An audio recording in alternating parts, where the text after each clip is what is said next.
Fala galera, tudo bem? Manchester City campeão inglês 2018-2019 e é um bicampeonato e tanto, né? Começar pelo fato de conquistar 2 títulos seguidos numa era em que a Premier League não tem campeões consecutivos. Isso não acontecia, não tinha acontecido na década, a última vez que tinha acontecido tinha sido em 2009, quando o Manchester United ganhou 3 seguidos ainda na era Ferguson.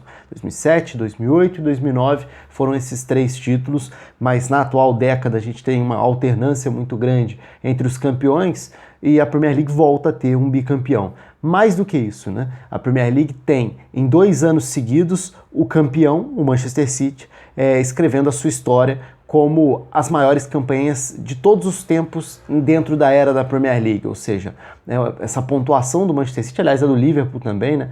O Liverpool só não seria campeão nessa temporada e na temporada passada, a temporada dos 100 pontos do Manchester City. Então, são feitos extraordinários. Por que eu estou colocando isso no contexto? Porque muitas vezes a gente olha para o domínio do Manchester City, ou olha para os títulos da carreira do Guardiola, e fica uma coisa tão natural que é quase banal. Então você passa a olhar com tanta naturalidade para o fato do time sobrar, ou ter grandes campanhas, ter bom desempenho, que às vezes nem se valoriza tanto o que foi chegar nesse ponto. E a gente está falando de um campeonato que significava para o Guardiola um desafio. Muita gente olhava e falava: ah, fez isso no Barcelona, fez isso no Bayern, quero ver na Premier League, que é um campeonato mais equilibrado, ou que você tem mais times possivelmente brigando pelo título e tudo mais. E aconteceu da mesma forma. E não só isso, né? Com campanhas históricas. Então, por mais que ele tenha conseguido puxar o Liverpool para essa disputa até o fim, né? O Liverpool teve um mérito e tanto de aguentar até a última rodada com uma pontuação altíssima, mas é o Manchester City quem comemora mais uma vez. Então, quando a gente olha para a carreira do Guardiola pelos clubes, a gente vê um nível absurdo de aproveitamento de pontos e de conquista de títulos também. Olhando aí para os títulos em pontos corridos, né? A gente está falando da carreira do Guardiola como um todo, olhando aí para as ligas nacionais. Então, desde o Barcelona, então em 2008 e 2009, 87 pontos. Em 2009 e 2010, 99 pontos. Em 2010 e 2011, 96 pontos. 2011 e 2012, o vice, o único ano que ele não ganha o título, ano em que o Real Madrid conquista o título com 100 pontos, o que foi um recorde no campeonato espanhol.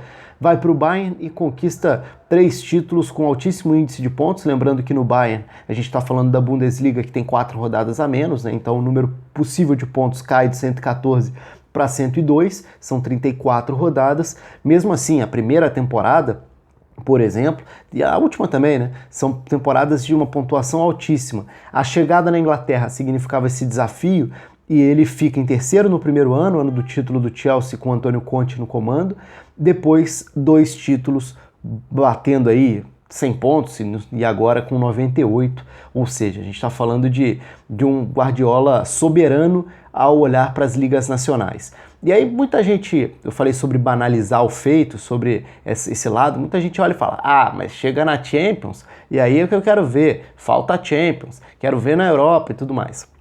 Eu não vou muito com esse argumento, não. Na verdade, eu entendo que essa possa ser e deva até ser uma cobrança, porque é um desejo, é uma obsessão do próprio clube que quer dar esse passo para conquistar a Europa. Natural, todos os grandes clubes na Europa têm esse objetivo, essa ambição. Agora, eu não menosprezo a Liga Nacional. Eu enxergo dessa forma e acho até que o campeonato por pontos corridos, ele te dá o maior termômetro possível para avaliação. E aí, para mim, está o grande mérito do Guardiola. Porque quando a gente fala em pontos corridos, a gente está falando de uma temporada inteira em que você vai ser avaliado pela regularidade, pelos bons momentos, os bons e maus momentos vão se diluir ao longo do caminho, então fica tudo muito mais controlado, entre aspas, do que uma competição por mata-mata, em que você está sujeito a maluquices que possam acontecer.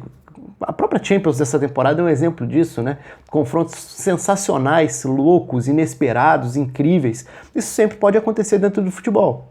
Uma coisa é isso acontecer no confronto de mata-mata, outra coisa é acontecendo de pontos corridos. Então eu vejo muita beleza nas duas formas de disputar, nas duas formas de competição. Acho muito legais as Copas e acho sensacionais os campeonatos por pontos corridos. Do ponto de vista de avaliação, de trabalho, de estilo, de execução e tudo mais, eu olho para o campeonato nacional como um universo que te permite muito mais isso, né, do que o universo das Copas, que acaba ficando mais condicionado aos resultados, e aí se alguma coisinha, algum detalhe dá certo ou dá errado, você já tende a avaliar o todo, se o time foi eliminado ou não, se o time foi campeão ou não, e acaba sendo um pouco mais cruel também muitas vezes. Então sim, a Liga dos Campeões é um objetivo, é um desafio para o Manchester City do Guardiola, mas esse nível de regularidade em alto nível, com um aproveitamento no índice histórico, dentro de uma liga equilibrada, difícil, competitiva, exigente fisicamente, como é a liga inglesa, a Premier League, coloca o Guardiola, mais uma vez, mantém o Guardiola como o grande técnico do futebol mundial, ou um dos, que aí vai muito da preferência de cada um. Mas para mim é fundamental lembrar o quanto ele conseguiu se adaptar, acrescentar, né, conseguir absorver detalhes e estilos de jogo dentro de cada uma dessas ligas, de cada um desses países. Cada um vive o jogo de uma forma, tem características específicas no campeonato diferentes, tem adversários que vão exigir, do ponto de vista técnico, tático, físico, desafios diferentes também para os seus times, e a gente viu transformações, não só entre um time e outro. É claro que o Barcelona é totalmente diferente do Bayern, que é totalmente diferente do Manchester City, mas dentro desses times a gente vê ideias que se adaptam, variações, peças e um outro aspecto. Muita gente olhava para o Barcelona e para o Bayern e falava: ah, mas com esse elenco, mas dessa forma, sempre relativizando as conquistas e o nível de futebol. O Manchester City não é um time formado pelos melhores jogadores do futebol mundial. Você pode até falar, mas gastou milhões para contratar cada jogador que quis. Verdade.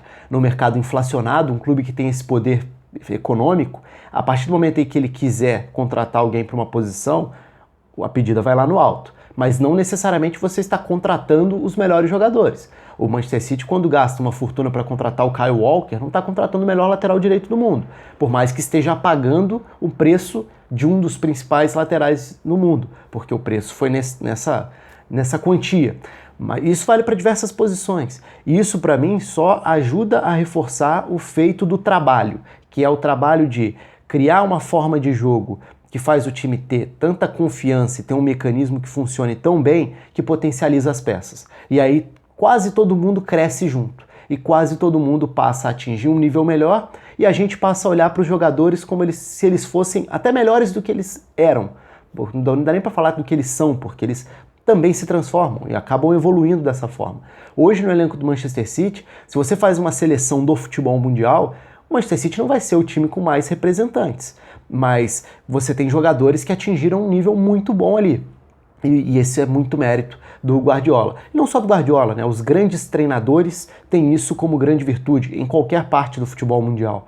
Mas acho que o Manchester City é um bom exemplo ao pegar isso, até para fugir desses rótulos, dessas bolas rebatidas, muitas vezes em argumentos que nem se sustentam tanto assim.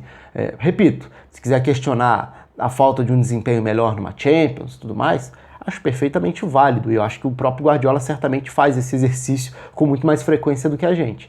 Mas o feito, a Premier League, o bicampeonato, com essas pontuações, somando quase 200 pontos em 2 temporadas, para mim coloca o trabalho num nível realmente muito alto. Conto com os comentários de vocês, com a inscrição no canal também. Agradeço ao pessoal que tem mandado mensagens, que tem se inscrito no canal, que tem ajudado a divulgar. Um abraço a todos, até a próxima.